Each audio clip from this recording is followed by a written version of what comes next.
Hi friends, welcome back to my channel. ಎಲ್ಲರೂ ಹೇಗಿದ್ದೀರಾ? ಎಲ್ಲರೂ ಚೆನ್ನಾಗಿದ್ದೀರಾ ಅಂತ ಅನ್ಕೋತೀನಿ. ನಾನು ತುಂಬ ಚೆನ್ನಾಗಿದ್ದೀನಿ. ಇವತ್ತಿನ ಪಾಲಕ್ ಬೇಳೆ ದಾಲ್ ಸಾಂಬಾರ್ ಮಾಡೋದು ಹೇಗೆ ಅಂತ ಈ ವಿಡಿಯೋದಲ್ಲಿ ತೋರಿಸಿದ್ದೀನಿ ಫ್ರೆಂಡ್ಸ್.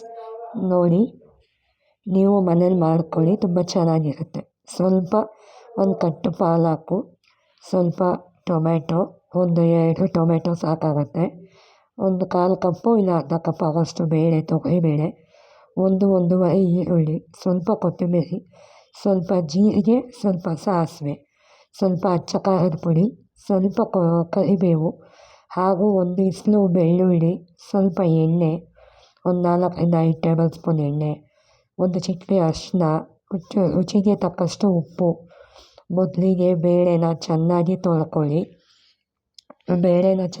ತೊಳ್ಕೊಂಡು ಒಂದು ಕುಕ್ಕರ್ಗೆ ಹಾಕ್ಕೊಂಡು ನೀರು ಹಾಕ್ಕೊಂಡು ಸ್ವಲ್ಪ ಟೊಮೆಟೊನ ಬೇಯೋವಾಗ ನೀವು ಆ್ಯಡ್ ಮಾಡ್ಕೊಳ್ಳಿ. ಇನ್ನೂ ಸ್ವಲ್ಪ ಟೊಮೆಟೊನ ಆಮೇಲಿಂದ ಆ್ಯಡ್ ಮಾಡ್ಕೋಬೇಕಾಗತ್ತೆ. ಸ್ವಲ್ಪ ಅರಿಶಿನ ಹಾಕ್ಕೊಳ್ಳಿ. 2 ಟೇಬಲ್ ಸ್ಪೂನ್ ಇಲ್ಲ 1 ಟೇಬಲ್ ಸ್ಪೂನ್ ಎಣ್ಣೆ ಹಾಕ್ಕೊಳ್ಳಿ. ಮತ್ತು ಸ್ವಲ್ಪ ಅಚ್ಚ ಖಾರದ ಪುಡಿನ ನೀವು ಬೇಯಿಸ್ಕೊಳ್ಳೋವಾಗಲೇ ಹಾಕ್ಕೊಬಿಡಿ. ಆಮೇಲಿಂದ ಹಾಕೊಂತಂದರೆ ಸಪ್ರೇಟ್ ಥರ ಕಾಣಿಸುತ್ತೆ. ಸ್ವಲ್ಪ ಬೆಳ್ಳುಳ್ಳಿ ಜಜ್ಕೊಳ್ಳಿ. ಹಾಗೆ ಸೊಪ್ಪನ್ನ ಚೆನ್ನಾಗಿ ತೊಳ್ಕೊಂಡ್ಮೇಲೆ ಸೈಡಿಗೆ ಇಟ್ಕೊಂಡು 3-4 ಟೇಬಲ್ ಸ್ಪೂನ್ ಎಣ್ಣೆ ಹಾಕ್ಕೊಳ್ಳಿ. ಸ್ವಲ್ಪ ಸಾಸಿವೆ ಹಾಕ್ಕೊಳ್ಳಿ. ಹಾಗೆ ಸ್ವಲ್ಪ ಜೀರಿಗೆನೂ ಹಾಕ್ಕೊಂಡು ಅದು ಸಾಸಿವೆ ಚೆನ್ನಾಗಿ ಸಿಡಿಯೋವರೆಗೂ ವೆಯ್ಟ್ ಮಾಡಿ. ಅದಕ್ಕೆ ಸ್ವಲ್ಪ ಜಜ್ಜಿರೋ ಬೆಳ್ಳುಳ್ಳಿ ಹಾಕ್ಕೊಂಡ್ಮೇಲೆ ಅದು ಫ್ಲೇವರ್ ಹೋಗೋವರೆಗೂ ಅದನ್ನು ಹುರ್ಕೋಬೇಕಾಗತ್ತೆ. ಹಾಗೆ ಸ್ವಲ್ಪ ಕರಿಬೇವು ಹಾಕ್ಕೊಂಡು ಅದನ್ನು ನೀಟಾಗಿ ಫ್ರೈ ಮಾಡ್ಕೊಳ್ಳಿ. ಬೆಳ್ಳುಳ್ಳಿ ಹಸಿ ವಾಸನೆ ಹೋದರೆ ಚೆನ್ನಾಗಿರುತ್ತೆ.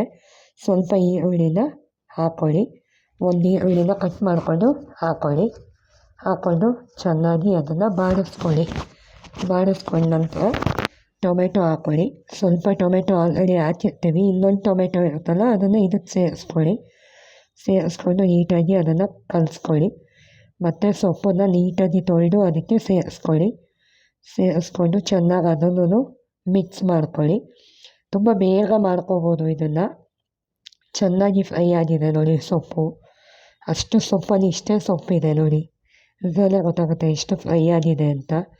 ಮತ್ತು ಬೇಳೆನ ಕೂಗಿಸಿರ್ತೀರಲ್ಲ, ಆ ಬೇಳೆನ ಚೆನ್ನಾಗಿ ನೀರು ಸಪ್ರೇಟ್ ಮಾಡಿ, ನೀರು ಜೊತೆಯೇ ಯಾವತ್ತೂ ಮಸಿಬೇಡಿ. ನೀರು ಸಪ್ರೇಟ್ ಮಾಡಿ ಅದನ್ನು ಮಸಿದ್ಬಿಟ್ಟು ಅದನ್ನು ಅದಕ್ಕೆ ಸೇರಿಸ್ಕೊಂಡ್ಮೇಲೆ ಏನಿರುತ್ತಲ್ಲ ಆ ನೀರು ಮತ್ತು ಕುಕ್ಕರ್ದು ಎರಡನ್ನೂ ವಾಶ್ ಮಾಡಿ ಆ ನೀರನ್ನ ಸಾಂಬಾರಿಗೆ ಸೇರಿಸ್ಕೊಳ್ಳಿ.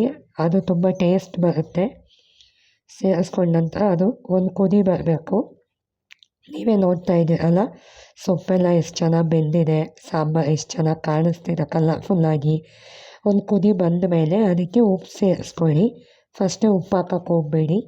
ಒಂದು ಕುದಿ ಬಂದ ಮೇಲೆ ಅದಕ್ಕೆ ಉಪ್ಪು ಸೇರಿಸ್ಕೊಂಡು ನೀಟಾಗಿ ಕಲಿಸ್ಕೊಂಡು ಇನ್ನೂ ಒಂದು ಕುದಿ ಬಂದ ಮೇಲೆ ಸ್ವಲ್ಪ ಟೇಸ್ಟಿಗೆ ನೋಡ್ಕೊಳ್ಳಿ. ಉಪ್ಪು ಯಾವ ಥರ ಇದೆ, ಖಾರ ಯಾವ ಥರ ಇದೆ ಅಂತ ನೋಡಿಕೊಂಡು ಮತ್ತೆ ಇನ್ನೊಂದು ಸಲ ಅದನ್ನು ತಿರುಗಿಸ್ಬಿಟ್ಟು ಕೊತ್ತಂಬರಿ ಸೊಪ್ಪು ಹಾಕ್ಕೊಂಡ್ಮೇಲೆ ರೆಡಿ ಆಗುತ್ತೆ ಪಾಲಕ್ ದಾಲ್ sambar. Thank you friends. Bye friends.